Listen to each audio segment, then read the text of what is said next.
नमस्कार साथियों, मैं आपका साथी जितेंद्र पटेल देसी भैया, प्रदेश महासचिव जीआरएस महासंघ, सदस्य प्रदेश समिति संयुक्त मोर्चा मध्य प्रदेश।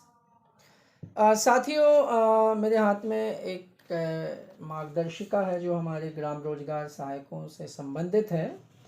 24/6/2025 को एक मार्गदर्शिका आई है, तो मैं उस पर बात करने जा रहा हूँ। मुझे बहुत सारे लोगों का फ़ोन आ रहा है, वो जानना समझना चाह रहे हैं। तो मैं आप लोगों को बताना चाहूँगा, एक रिक्वेस्ट करूँगा कि ये वीडियो पूरा देखिएगा। अगर आप आधा अधूरा देखते हैं तो शायद से उतना आपको समझ में नहीं आएगा, इसलिए मेरा निवेदन रहेगा कि इस वीडियो को पूरा देखिएगा, अंत तक देखिएगा और ज़्यादा से ज़्यादा लोगों तक शेयर करिएगा। ये मेरे व्यूज़ हैं, ये व्यूज़ आपके अलग हो सकते हैं, मेरे अलग हो सकते हैं। एक चीज़ और मैं कहना चाहूँगा कि एक्चुअली बहुत सारे लोग मेरे को व्हाट्सएप मैसेज भी कर रहे होंगे, तो मेरा जो 8120255975 वाला व्हाट्सएप नंबर है जिस पे लोग कॉल भी कर रहे हैं, वो अभी व्हाट्सएप उस पर बंद हो गया है। तो अगर आप कोई मुझे व्हाट्सएप कर रहे होंगे तो मैं उन मैसेज को नहीं देख पा रहा हूँ या वो मुझ तक नहीं पहुँच रहे हैं। बहुत सारे साथियों के फ़ोन कॉल्स आ रहे हैं, वो जानना चाह रहे हैं। मैं बहुत सारे लोगों को फ़ोन भी उठा रहा हूँ और सभी के सब मिलते जुलते ही सवाल हैं, तो मैंने सोचा चलिए एक वीडियो के माध्यम से मैं उनके सवालों का जवाब देने का प्रयास कर रहा हूँ। मैं कह रहा हूँ कि मैं प्रयास कर रहा हूँ, फिर निवेदन कर रहा हूँ कि आपको इस वीडियो को अंत तक देखना है। साथियों देखिए, जो भी मार्गदर्शिका आई है तो उस पर फाइनली तो आप सब हम मिलकर निर्णय लेंगे। मैं ये कहूँगा मेरे विचार से कि ठीक है, अभी इसमें बहुत सारे सुधार कराने की ज़रूरत है और हम आगे भी सुधार कराएंगे। कुछ चीज़ में एक इम्पॉर्टेंट चीज़ जो मैं कहूँगा आपको नोटिस करनी चाहिए, जब मैंने इसको एक पूरा लगभग 18 पन्नों की मार्गदर्शिका और एक पन्ने का इसमें पत्र लगा हुआ है, 19 पन्ने मैंने बड़ी आराम से पढ़ा है, उनमें मार्किंग भी की है, अगर आप देख सकते हैं। तो अभी मैं बिंदुवार इन पे बात करूँगा। एक चीज़ अगर आप इसमें नोट करें तो आप देखेंगे जिला जिला जिला है ना, जिला का मुख्य कार्यपालन अधिकारी, जिला पंचायत, कलेक्टर, जब जिला कलेक्टर। तो आज जो हमारे जो मुद्दा है वो जिले लेवल पे पहुंच गया है। चाहे वो ट्रांसफ़र की बात कही गई हो तो जिले लेवल पे ट्रांसफ़र, आपको ये नहीं कहा गया कि जनपद स्तर पे ट्रांसफ़र होगा।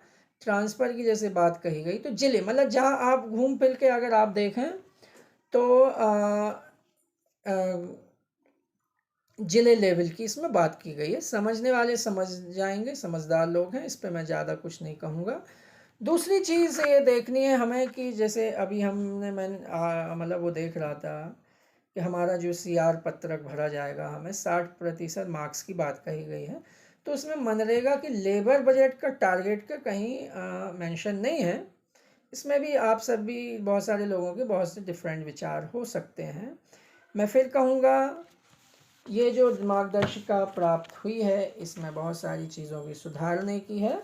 चलिए कुछ जो सवाल आ रहे थे हम उन पे चर्चा कर लेते हैं। जैसे कि लेटर में ही है कि मनरेगा परिषद की कार्यकारिणी समिति की 6वीं बैठक 22 तारीख को 22 अप्रैल 2025 को हुई थी। उसमें एजेंडा 3 पे जो निर्णय लिए गए हैं है ना, परिषद मुख्यालय से, उसके बारे में ये लेटर है, ठीक है ना। उसके बाद हमारी मार्गदर्शिका आती है और मार्गदर्शिका में आप देखेंगे तो जो प्रस्तावना दी गई है तो उसमें ये लिखा गया है कि इससे कई लोग परेशान हो रहे हैं कि प्रत्येक ग्राम पंचायत में एक ग्राम रोजगार सहायक का पद होगा और वो ग्राम पंचायत का कर्मचारी होगा। अभी भी हम भी ग्राम पंचायत के ही हमारा कार्य क्षेत्र चूँकि ग्राम पंचायत है तो हम ग्राम पंचायत के ही रहेंगे। कोई जिसका काम सेक्टर को देखना होता है तो वो सेक्टर स्तर का कार्य अधिकारी कर्मचारी होता है। जो ब्लॉक लेवल का, मान लो हमारे ब्लॉक के जो भी अधिकारी हैं तो वो जिले का काम तो देखेंगे नहीं, वो तो ब्लॉक स्तर के अधिकारी कहलाए ना। तो इसमें परेशान होने की बिल्कुल ज़रूरत नहीं कि हम ग्राम पंचायत के ही कर्मचारी हैं। हाँ, इसमें एक चीज़ और ये बहुत लिखी गई है कि योजना अगर कहीं, अब मनरेगा का काम सभी लोग देख रहे हैं, अगर लेबर बजट कम होता है तो उसे 2 पंचायतों का प्रभार दिया जा सकता है। तो है ना, इसका मतलब ये है कि आपको जो मेरा रिव्यू है, मेरा परसेप्शन है कि टारगेट की यहाँ कहीं बात नहीं की जा रही है। तो जो अब टारगेट की बात नहीं की जा रही है, तो इससे आप समझ सकते हैं कि आपके लिए अच्छा है या नहीं है। ये आपके स्वविवेक पे मैं छोड़ूंगा। एक दो पॉइंट कुछ आखिरी में मैं करूँगा। चयन प्रक्रिया के बारे में ज़्यादा हमें बात करने की ज़रूरत नहीं है, क्योंकि हम चयनित हो चुके हैं, ठीक है ना। तो उस पर नहीं जाऊंगा मैं, ठीक है ना। लिखित परीक्षा वगैरह होगी, ठीक है ना। तो उसमें अब देखिए क्या है कि कार्यवाही वगैरह की जब बात आ रही, तो उस पर भी निर्णय कौन ले रहा? मुख्य कार्यपालन अधिकारी। मतलब जो सीधे हमारी सेवाएं समाप्त कर दी जाती थी जनपद स्तर से, अब वो नहीं होंगी। और उसमें भी 60 दिवस के अंदर हम अपील कर सकते हैं और 45 दिवस के अंदर हमारे उनको जवाब मिलेगा। तो इसमें कोई वो नहीं है, दिक्कत वाली बात मुझे नहीं लगती कि होनी चाहिए। रिक्त पदों की मेरिट के आधार पे अब आवेदन, ये तो हो गया, ठीक है ना। सूची तैयार कर ग्राम पंचायतों को प्रेषित की जाएगी। मतलब हमारी नियुक्ति भी इस बार जिला स्तर से हो रही है, आप समझिएगा, ठीक है ना। एग्ज़ाम होगा, कलेक्टर उस पर तैयार करेगा, उस पर है ना। और ऑनलाइन प्रक्रिया के माध्यम से होगी, जो भी होगा। समय अनुबंध पे आ जाते हैं। अनुबंध के बारे में अंशकालीन संविदा कर्मचारी होगा। बिल्कुल, ये अंशकालीन शब्द हमारे लिए अभिशाप है, और इसे हम सब मिलके हम प्रयास करेंगे कि ये अंशकालीन शब्द हटे। आगे आप देखेंगे, क्योंकि अंशकालीन जैसी कोई संविदा होती नहीं है, ये तो ऐड किया हुआ है। आगे आप देखेंगे कि संविदा ही लिखा है, लेकिन उसको हम अंशकालीन को हटवाने का बिल्कुल प्रयास करेंगे, है ना। संविदा अवधि हमारी 1 वर्ष की होगी, ये लिखा ही है, ठीक है ना। अनुबंध, हाँ, इस पे एक चीज़ ये आती है, पॉइंट जो है कि ग्राम रोजगार संविदा वाली उसमें कि संविदा अवधि एवं अनुबंध है, हेडिंग में है, लेकिन अंदर उनने अंशकालीन लिखा है। फिर ये देखिए संविदा उसमें 3.2 में देखिएगा, अनुबंध 500 के स्टैम्प में किस और किसके बीच होगा। तो ये बहुत सवाल आ रहा है। तो साथियों, मैं आपको बताना चाह रहा हूँ कि देखिए, जो अनुबंध हो का तात्पर्य है कि नियुक्ति कौन कर रहा। नियुक्ति हमारी जिले स्तर से हो रही है।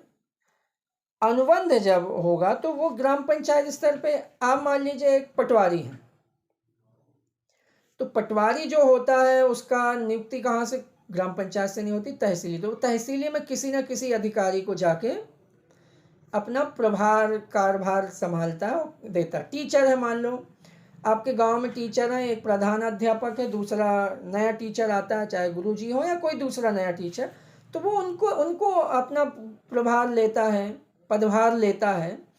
अगर हमने सचिव भाइयों की भी अगर वो देखे हैं, जब उनका ट्रांसफ़र होता है, आगे हमारा भी होगा, तो जब हम वहाँ जाते हैं तो भाई आप एक दूसरे को वो लोग भार देते हैं। तो सेम यही है कि जो हमें अनुबंध, जैसे जब हमारी 2012 में या कुछ पहले नियुक्ति हुई थी, मेरी भी हुई थी जब, तो मेरे पास भी तो उसमें सचिव के साइन है। सचिव वो थोड़ी उसमें मना करेगा कि नहीं, वो नियोक्ता नहीं है, अनुबंध है। वन टाइम अनुबंध जो हो रहा है, आगे अभी पॉइंट आएगा उसमें है कि बाकी जो अनुबंध जो हमारा बढ़ेगा हर साल, वो ग्राम पंचायत नहीं बढ़ाएगी, मुख्य कार्यपालन अधिकारी। और वो एक टीम, जैसे बताया गया है कि अति कार्यक्रम अधिकारी जनपद पंचायत, मुख्य कार्यपालन अधिकारी जनपद पंचायत, हमारे एपीओ गण हैं, वो हमें मार्क्स देंगे, 60 मार्क्स। और मैंने अभी आप उस मार्क्स पे भी बात करूँगा, बहुत सरल है, कोई बड़े पॉइंट्स नहीं है। अगर आप कहते हैं तो हम चलिए पहले हम उन्हीं पे बात कर लेते हैं कि किन किन पे हमें मार्क्स मिलेंगे। तो 60 मार्क्स लेना कोई बड़ी बात नहीं है, और हम सब काम करते हैं, काम करने वाले लोग हैं, तो हम करते हैं। जैसे 10 नंबर हैं आपके, नवीन जॉब कार्ड प्राप्त आवेदनों पे कार्रवाई करना, रजिस्टर वगैरह बनाना, तो ऑफकोर्स ये तो हम करते ही हैं, तो 10 नंबर ये मिल गए। ग्राम पंचायत लेबर बजट एवं सेल ऑफ प्रोजेक्ट नियमित प्रारूप में तैयार कर ग्राम सभा से अनुमोदन कराना, एसओपी हम बनाते ही हैं, इसमें कौन सी कोई बड़ी बात नहीं है, कोई समस्या नहीं है। 10 ये हो गए, 20 नंबर हो गए। जॉब कार्डधारी मजदूर से रोजगार की मांग प्राप्त करना, मांग का पंजीयन करना, संबंधित को पावती, ग्राम पंचायत से वंचित परिवारों की योजना से अवगत कराना। 10 नंबर इसके हैं, ये लीजिए 30 नंबर हो गए आपके। ठीक है ना। मांग अनुसार आवंटन किया गया मस्टर जारी करना, ये तो हम करते ही हैं, 5 इसके हैं, 35 हो गए। मस्टर एवं माँ पुस्तिका का मूल्यांकन उपरांत सरपंच सचिव से करा के नरेगा सॉफ्ट में वेसलिस्ट बनाना, ये हम करते ही हैं, 45 हो गए। ग्राम पंचायत स्तर निर्धारण पर 7 रजिस्टर का संधारण करना, ये भी हम करते ही हैं, है ना, 55 हो गए। जियो मनरेगा के माध्यम से कार्यों की समय अनुसार जियो टैगिंग करना, 60 हो गए, तो हम करते ही हैं। सामुदायिक कार्यों पर मेट नियोजन, महिला मेट, NMSS, ये हम करते ही हैं। मान लो ये नहीं हो, कहीं कुछ ऊपर नीचे होगा, चलिए अभी हम 60 पे ही अटके हैं। ग्राम पंचायत द्वारा संपादित किए जाने वाले कार्यों की गुणवत्ता उपयोगिता सुनिश्चित करना, कार्यों के चयन वैज्ञानिक पद्धति, कार्य का चयन हम करते ही हैं, 70 हो गए, 10 नंबर है इसमें। ग्राम पंचायत स्तर पर प्रचार प्रसार कर योजना के प्रावधानों के ग्रामीण को अवगत कराना, ग्राम पंचायत प्राप्त होने वाली शिकायत आवेदन का निराकरण करना, 10 ये लीजिए, 80 हो गए।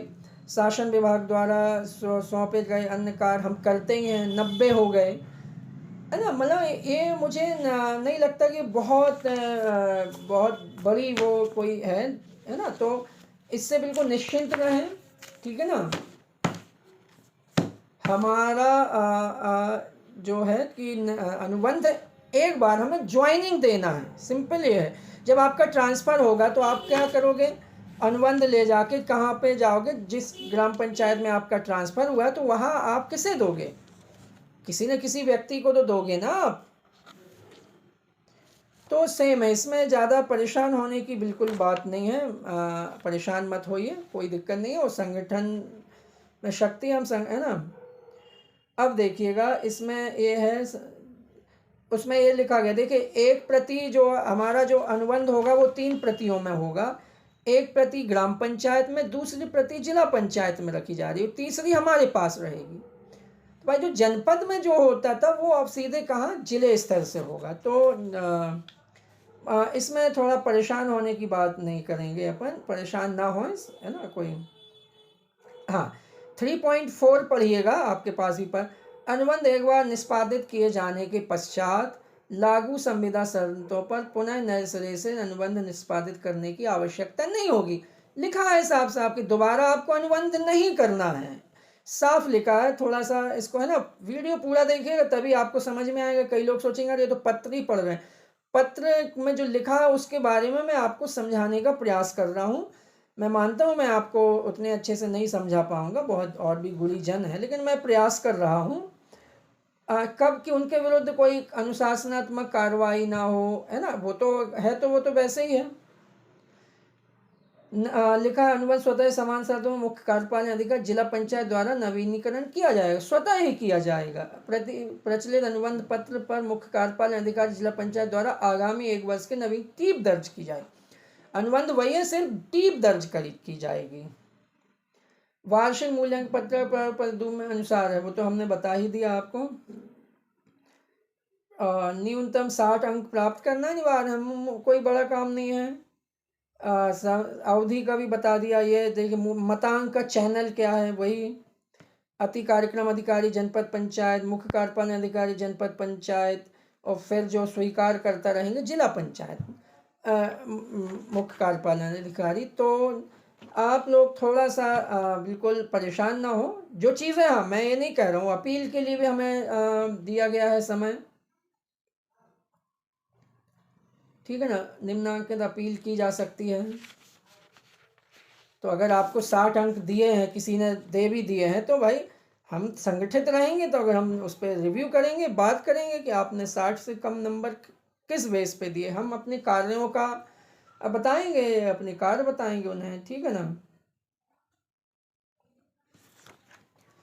अपील का भी है मौका इसमें, 62 वर्ष, ठीक है ना। मासिक मानदेय जो होगा वो एक मुश्त दिया जाएगा, ठीक है ना। इसमें लिखा है कि अन्य किसी शासकीय योजना या कार्यक्रम का कार्य करते हैं तो उस योजना अंतर्गत अतिरिक्त मानदेय पारिश्रमिक आपको मिलेगा, ठीक है ना।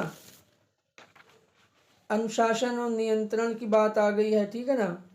उसमें भी क्या होगा कि यदि मुख्य कार्यपालन जिला पंचायत विरुद्ध शिकायत की प्रारंभिक जांच पश्चात इस बात का समाधान हो जाता है, प्रकृति के हैं, तब वो एक कमेटी बनाएंगे, एक जांच समिति बनाएंगे, ठीक है ना। अधिक 6.3 में है, मुख्य कार्यपालन अधिकारी जिला पंचायत द्वारा औपचारिक विरोध लगाए गए आरोपों शिकायत कार्रवाई की अवसर प्रदान 2 माह के रूप में, 2 माह के अंदर उसको पूरा भी करना। अब पर ये बहुत इम्पॉर्टेंट बात है।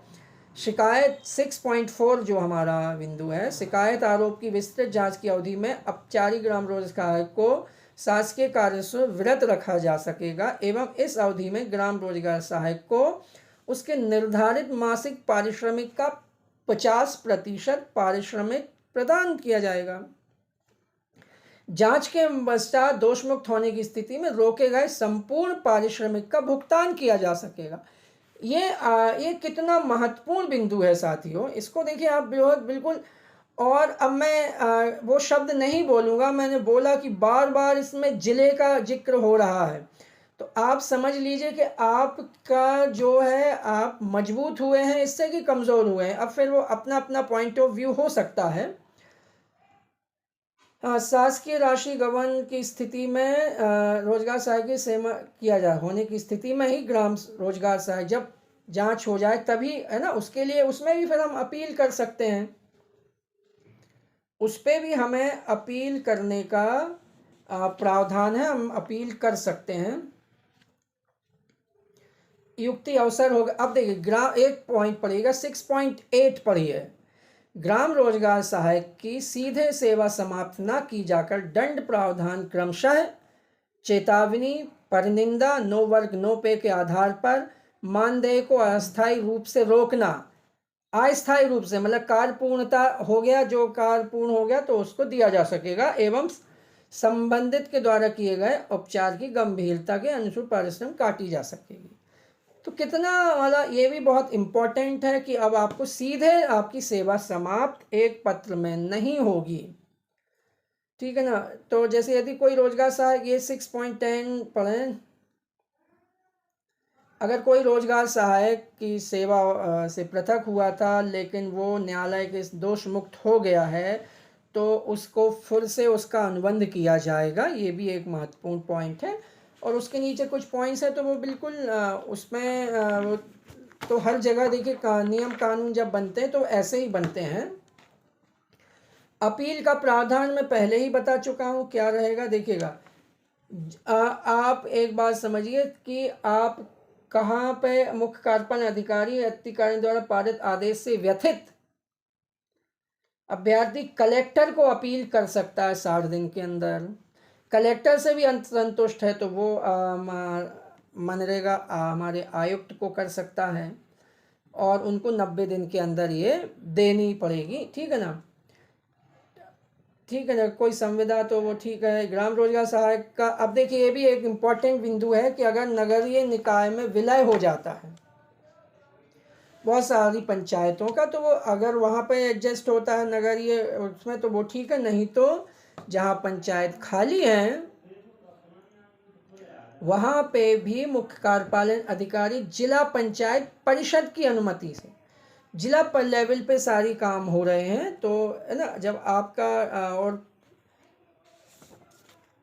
तो ये चीज़ें आपको समझने की। यदि ग्राम पंचायत अस्तित्व किसी कारण समाप्त है तो इस जिले में ग्राम पंचायत सहायक रिक्त पद तो मुख्य कार्यालय जिला पंचायत, अगर कोई पंचायत अस्तित्व भी ख़त्म हो गया, बाढ़ आ गई, कुछ भी बहुत सारे रीजंस होते हैं, तो उस स्थिति में भी आपको दूसरी पंचायतों में मिलेगा, ठीक है ना। जो नहीं दे रहे हैं अभी बहुत सारी, जैसे मैंने जब हम लोग हड़ताल के बाद रितेश भैया के साथ सागर गए थे तो बहुत सारी बहनें ऐसे मुद्दा लाई थी, तो वो मुद्दा भी यहाँ सॉल्व हुआ है, ठीक है ना। अवकाश के लिए देखिए 13 दिन आकर 3 दिन ऐच्छिक अवकाश भी हमें दिया जा रहा है और पृथक से विशेष अवकाश 15 दिन का भी हम ले सकते हैं।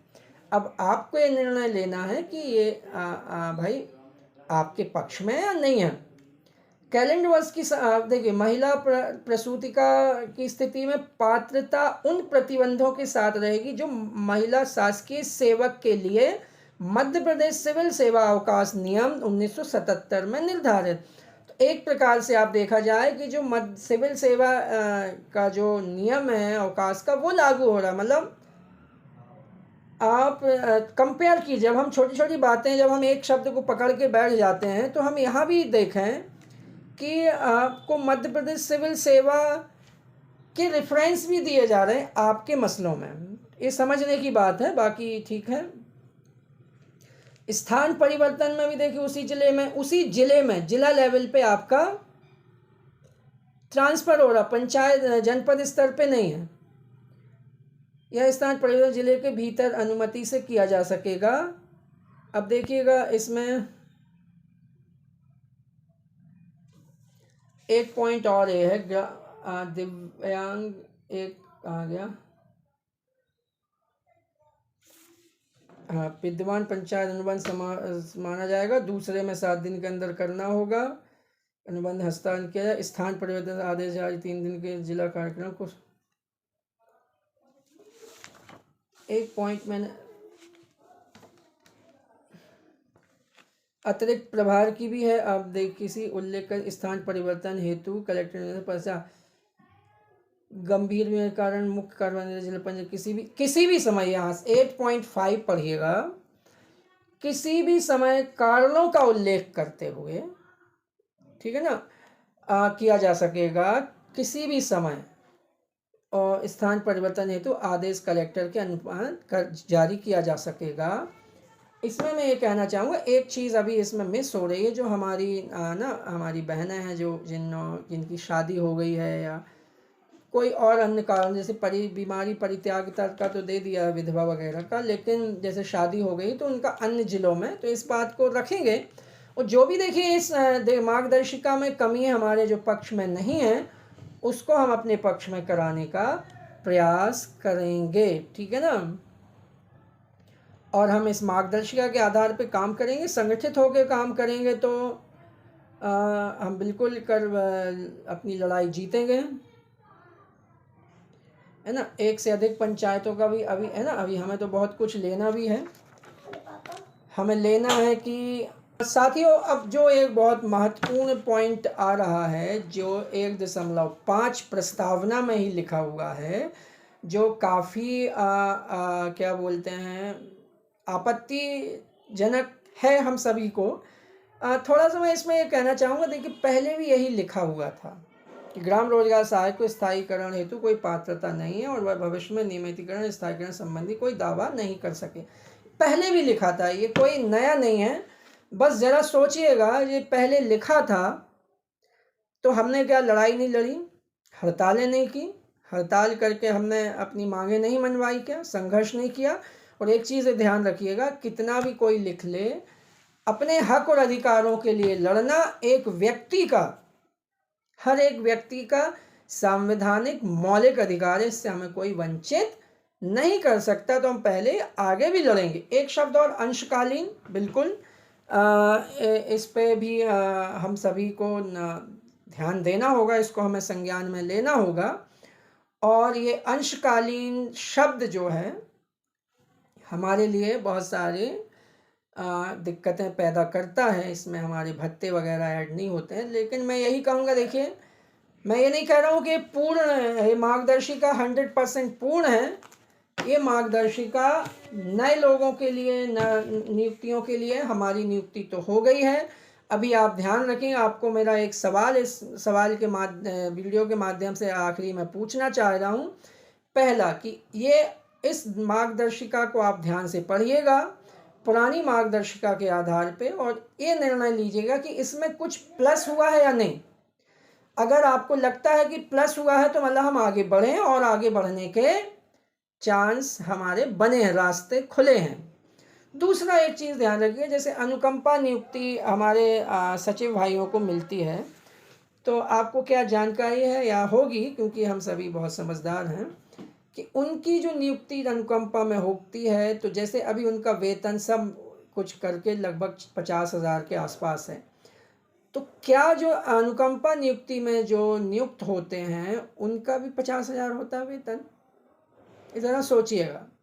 तो थोड़ा सा देखिए चीज़ों को हम मिक्स ना करें, व्यवस्थित लें। हाँ, जो पॉइंट्स हैं मैं देख रहा हूँ मेरा व्हाट्सएप बंद है, लेकिन मुझे अंदाज़ा है कि ग्रुपों में बहुत सारी चीज़ें, बहुत सारी बातें कही जा रही होंगी। मेरा निवेदन है, ठीक है, आप बात रखने के लिए स्वतंत्र हैं, लेकिन किसी का मनोबल मत गिराइए। अभी संयुक्त मोर्चा इस ओर काम कर रहा है, तो मनोबल गिराने का काम ना करें। बहुत सारे हमारे पास साथियों का फ़ोन आया, जिसमें 2-4 लोगों ने थोड़ा सा नेगेटिव बात की, लेकिन जब हमने उनको इससे बात की तो वो समझ गए।